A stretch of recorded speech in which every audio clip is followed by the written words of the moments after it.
Amara, I love how resilient you are about everything, but was there a time when it was hard for you or you were really emotional about it all? I want to say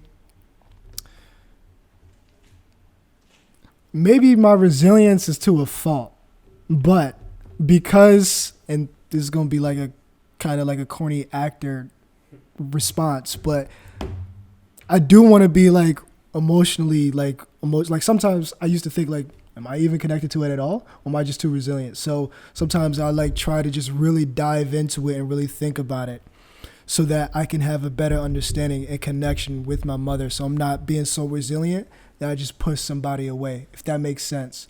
So I have just sat there and really thought about it and kept thinking about it until it really did something to me. And those are the only times where I just actually open myself up and allow myself to do it. Because I don't, like I said, I don't want to be so resilient while I push her away about it. Or I'm so cut off. Because I think that's even worse. You could get to a point where you're so cut off that you're not even connected. Or you try to be so resilient that you just don't allow stuff to, penetrate your bubble. And that's not good at all. So yeah, I have. And next one is from, is that Caitlin?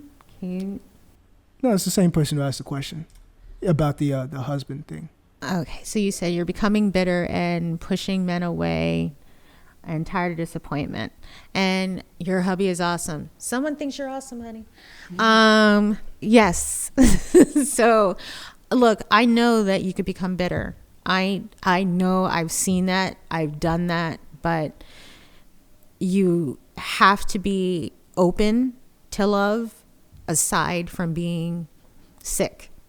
And I know sometimes I get very prideful and I'm like, I can just do it on my own. You just go away. Leave me alone. I can do everything on my own. I'm Superwoman. And you know what? Sometimes Superwoman needs Superman and little Superman and little Supergirl. And, you got to let people take care of you. And I know that my grandmother really didn't have a choice because it was like, if I don't do it, then she's going to starve.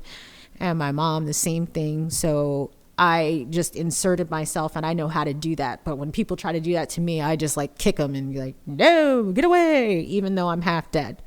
But sometimes you got to let them do it. I think that's the same thing as what I just said about being so resilient. For you, it might be being so prideful that you just don't allow people to be able to help you out, do something, be there for you, which that's got to feel bad because same thing. You might be pushing people away because you don't want to be emotionally connected to it, because sometimes people putting out their hand to you, it's almost like someone asking you all the time, are you okay? Are you okay? Are you okay? And all you say is, I'm fine.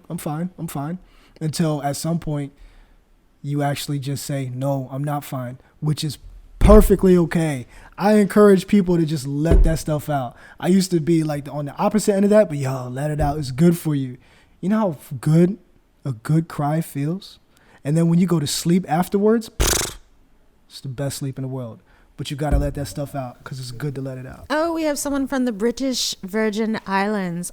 What? I want to go there one day. I know it's probably warm, and that's where I want to be. It's probably where I should move. Next question is, what keeps me motivated? My kids. Really, my kids. I know that sounds like a cheesy answer, but honest to God, that is. Every parent because it's not every parent says. I honestly mean that because I know that my mom lived for you guys. Like, once you came along, there was no more me. It was all about you and Allie.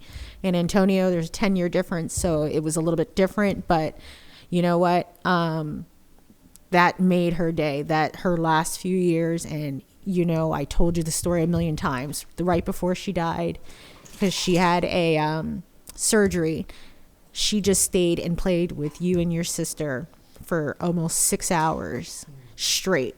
And I'm just like, why are you still here, Mom?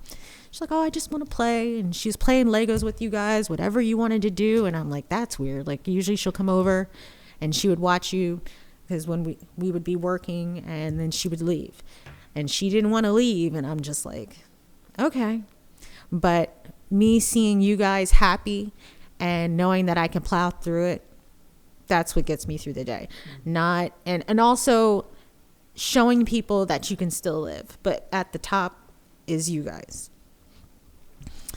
For me, if when you got scared about everything, how do you handle it and push through?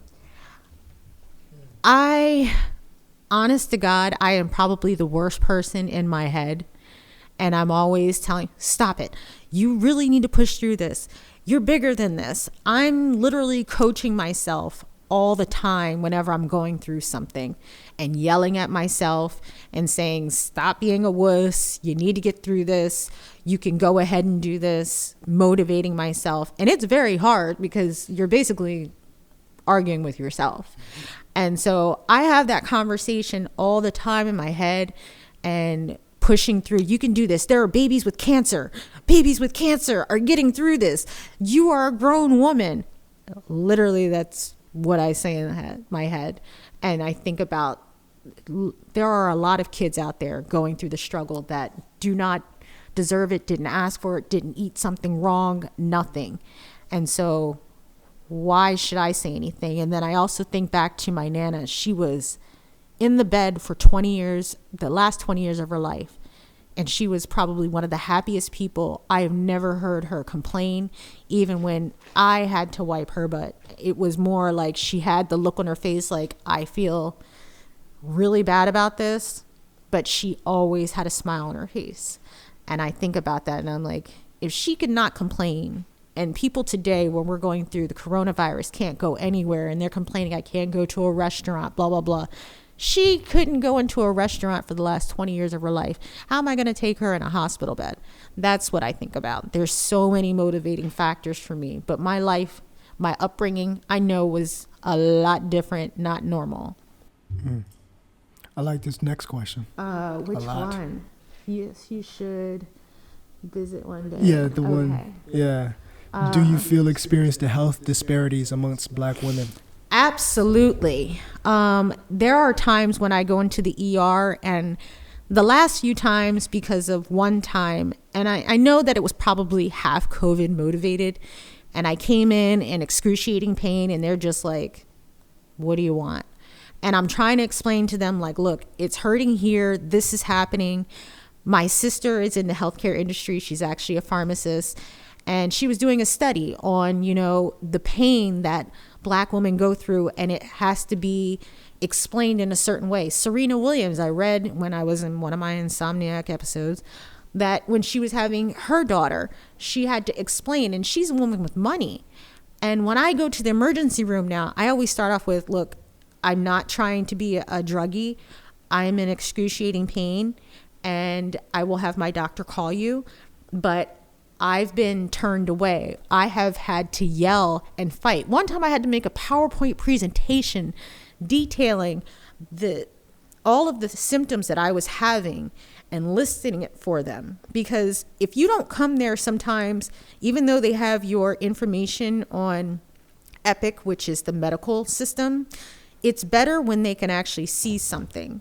So I always tell people, as a tip and trick, this will be the one for today, is if you can, always carry a medical binder with you, something to show proof, because for some reason, people react better when they see things on paper.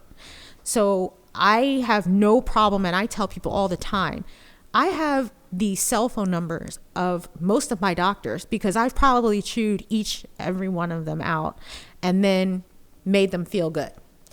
But I make sure I get my point across. And if I don't see it happening, I let them know. I want you to document that in my chart that you refuse to help me. And then I want to sign it. And then they don't want that accountability. And then they check themselves and act a little different.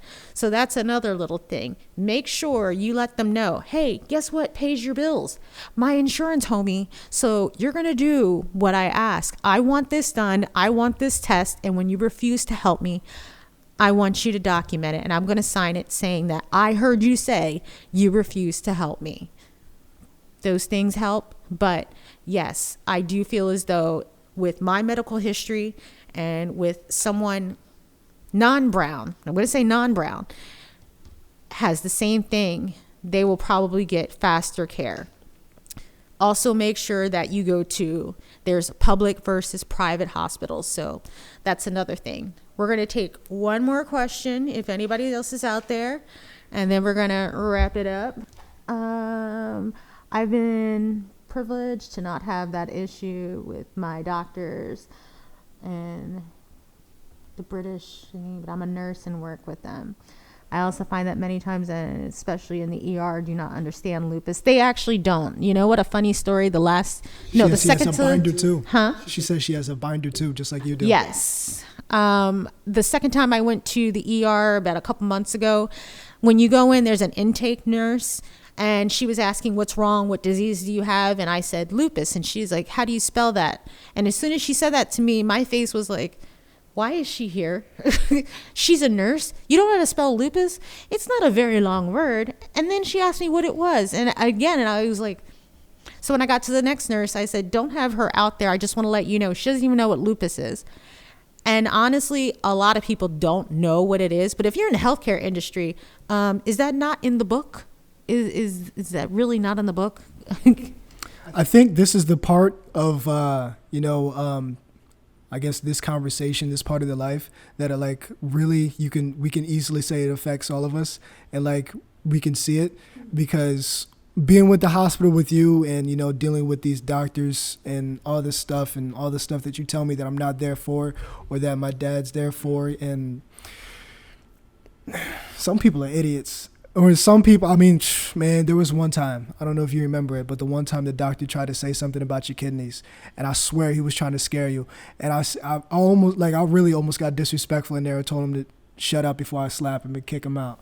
Like, I was right there, and then I know that me doing that upset you a lot, and, to be vulnerable. I remember you wanted to come out of your skin. I wanted to come out of my skin, and she also wanted to, and she, started crying about it. But I was like, I only started crying because I was going to curse him out, and I didn't want to do that in front of you. I was hot. And you should have did it. You should have did it. One of us was going to do it. I said, yeah, you can go. We ain't going to do that. Get out of here. I got nothing else appropriate to say about it. I have kicked doctors out twice, and I can prove it because if you go on my Instagram and roll back a long way, one of the doctors didn't believe me, and I told him a few times when I did the stem cell, and they were like, if you leave here, you're going to die. And I'm like, we'll see about that. And I told him to get out of my room. Don't come back until you have something else nicer to say, because you need to believe me. But I have kicked many doctors out of my room, and they're like, well, we're trying to help you. I'm like, well, you're not really helping me. You're trying to make me sicker. So that's not where we're going to go. And I don't know if you know who I am. I am not the regular patient. I will tell you where to go. And again, that goes to me being so strong-willed, because I sat there with the doctors with my mom, and she would just be like, okay, yes, uh-huh. And I honestly think that's like 25% of the reason why she just withered away, because her voice was gone. She was done fighting. And I saw that comment, honey, where you said, tell me more about your awesome husband. Ha ha ha. I've been asked by ER doctors, should I stay overnight, call my rheumatologist and cardiologist?